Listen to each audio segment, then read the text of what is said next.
Friends, स्वागत है इस वीडियो में। आज का टॉपिक है नोटिफिकेशन साउंड चेंज कैसे करें। मेरे पास रियलमी का फ़ोन है और रियलमी के फ़ोन में कैसे नोटिफिकेशन साउंड चेंज करेंगे इस वीडियो में बताने वाले। और आप मेरे चैनल को प्लीज़ सब्सक्राइब कर लीजिएगा और मेरे वीडियो को लाइक शेयर कर लीजिएगा। स्टार्ट करते वीडियो। तो फ्रेंड्स, आपको ओपन करना है सेटिंग को ओपन करने के बाद आपको यहाँ पे ऐसे इंटरफेस देखने को मिलेगा। ऊपर का स्क्रॉल करेंगे, आपको साउंड परमिशन में क्लिक करना है और ऊपर का स्क्रॉल करेंगे, नोटिफिकेशन साउंड पे क्लिक करने के यहाँ से चेंज करेंगे नोटिफिकेशन।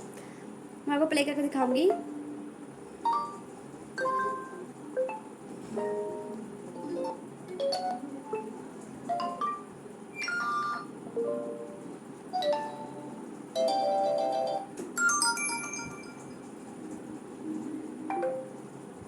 मैंने आपको सारे नोटिफिकेशन साउंड प्ले करके दिखा दिए हैं।